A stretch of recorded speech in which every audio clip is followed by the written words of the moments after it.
Hi ma'am, congratulation. लोग बहुत प्यार कर रहे हैं पुरुषपुर 3 को भी जितना फर्स्ट और 2 को मिला था। क्या कुछ कहना चाहेंगे? Thank you so much.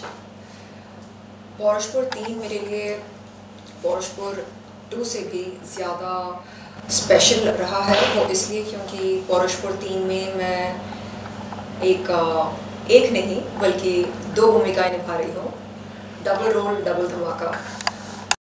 एक है महारानी स्नेहलता की भूमिका और दूसरा किरदार है विषकन्या भौमिका का। और मैं आभार व्यक्त करती हूँ एकता कपूर जी का, जिन्होंने मुझको डबल रोल देकर मुझ पर ये यकीन किया कि मैं इस काबिल हूँ कि एक नहीं बल्कि 2 भूमिकाएं निभा सकूँ। तो आपके इस यकीन के लिए, आपके भरोसे के लिए मैं आपका आभार व्यक्त करती हूँ एकता कपूर जी। मेरे लिए बहुत ही चैलेंजिंग रहा ये 2 भूमिकाएं निभाकर। वो इसलिए क्योंकि दोनों अलग हैं और एक बहुत ही पावरफुल होती है महारानी स्नेहलता, पुरुषपुर के राज सिंहासन की सुरक्षा वो हमेशा करती आ रही हैं। और इसमें भी पुरुषपुर 3 में भी हम देखते हैं कि वो किस कदर पुरुषपुर की राज गद्दी को बचाती हैं और क्या क्या बलिदान वो करती हैं। और हम देखते हैं कि कैसे वो खुद की औलाद को त्याग देती हैं पुरुषपुर के राज सिंहासन को बचाने के लिए। और वहीं हम देखते हैं कि विषकन्या भौमिका एक बहुत ही अनोखा किरदार करते हुए खुद को पेश करती है। वो बहुत ही जहरीली होती है। उसमें तकरीबन 1000 सांपों का विष होता है और उसे इस तरह बनाया जाता है बचपन से। और जब वो 21 साल की हो जाती है तो हम देखते हैं कि कैसे वो अपने विष से, अपने जहर से पुरुषपुर के दुश्मनों का खात्मा करके पुरुषपुर की हिफाजत करती है। तो ये दोनों भूमिकाएं निभाते निभाते मुझे ऐसा लगने लगा कि मैं भी बहुत ताकतवर हूँ और मैं भी जहरीली हूँ। राइट मैम, जब डबल रोल करते हैं ना तो बहुत सारे चैलेंजेस होते हैं, बट इसमें आप महारानी और विषकन्या का रोल प्ले करते हैं, तो सबसे ज़्यादा किस रोल में आपको मज़ा है, विषकन्या या महारानी के लिए? मेरे ख्याल से विषकन्या की भूमिका निभाते हुए मुझे बहुत अच्छा लगा, बहुत मज़ा आया, क्योंकि कोई भी हथियार इस्तेमाल करने की ज़रूरत नहीं पड़ी, तलवार या खंजर या कुछ भी। बस अपनी जीभ निकालो और दुश्मन को डस लो। तो मेरे ख्याल से ये बहुत ही रोमांचक रहा। और असल ज़िंदगी में अगर ऐसा करने का मौका मिला और अगर ऐसा हम सच में कर पाए तो सोचो कितना मज़ा आएगा। इन रियल लाइफ अगर कुछ ऐसा मौका मिला तो किसे डसेगी पहले? इस सवाल का जवाब है आपके पास। ये मैं नहीं बताऊंगी। ठीक है, आप जानते हैं वो कौन है जिसको मैं सबसे पहले डसना चाहूंगी। राइट मैम, शो की बात करें तो जिस तरीके का आपका गेटअप है वो भी बहुत लोगों को पसंद आ रहा था। तो इस बार आपने बहुत अलग स्टाइल भी है क्योंकि आप विषकन्या का किरदार कर रहे हैं, तो वो उसके लिए आपने कैसे प्रिपेयर किया खुद को?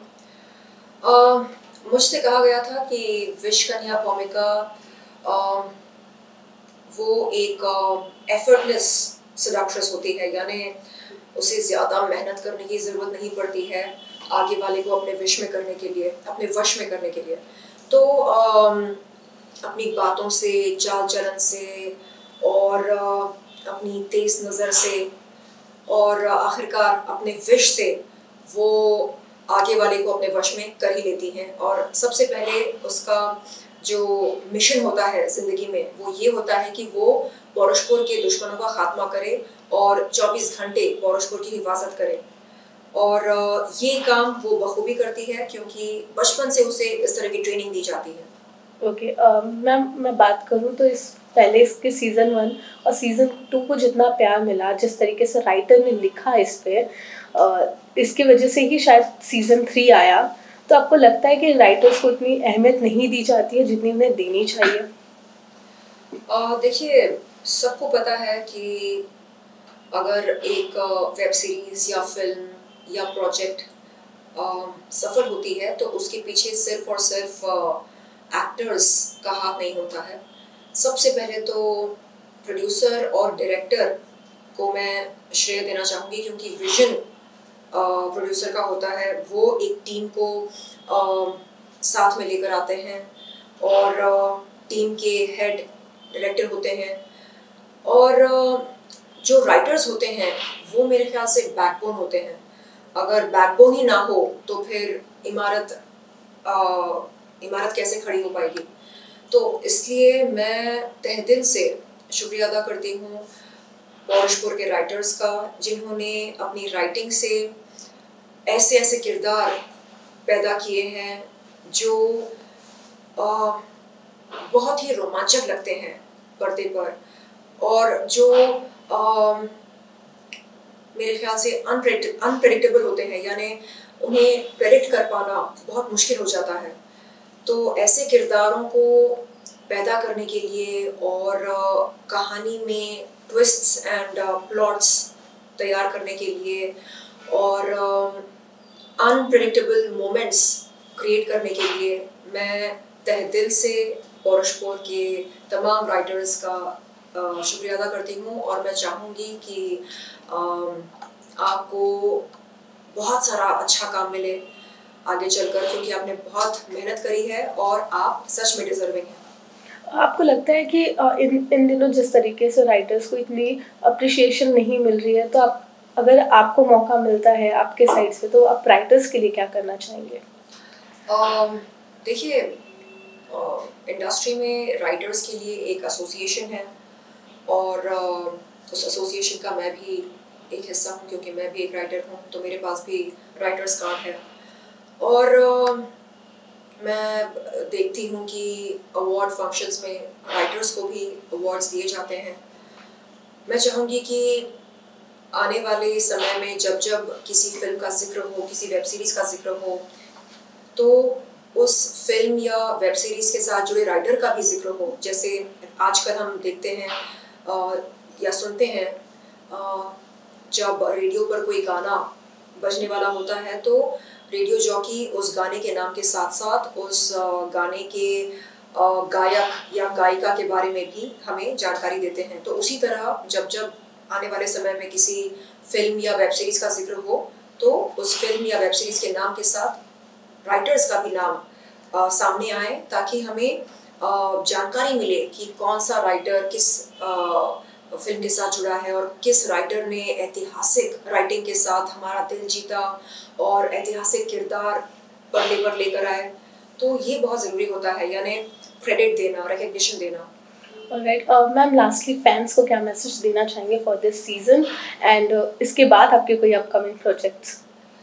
मैं चाहूँगी कि बहुत जल्द मैं पहले से ज़्यादा बेहतर काम करूं, और मेरे जो शुभचिंतक हैं वो आए दिन यही गुजारिश करते हैं कि चलो बहुत हो गया, अब पर्दे पर आ जाओ, बड़े पर्दे पर।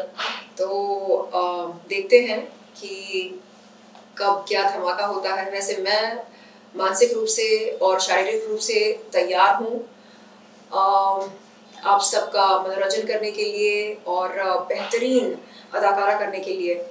तो देखते हैं जब जब कोई सुनहरा अवसर आएगा, जैसे पौरुषपुर 2, पौरुषपुर 3, वैसे आगे चलकर जब कभी कोई सुनहरा अवसर मुझको मिलेगा, मैं ज़रूर चाहूँगी कि उसे झपट लूँ और अपना बेस्ट 100% उस प्रोजेक्ट को दूँ। Thank you so much. Thank you. Thank you.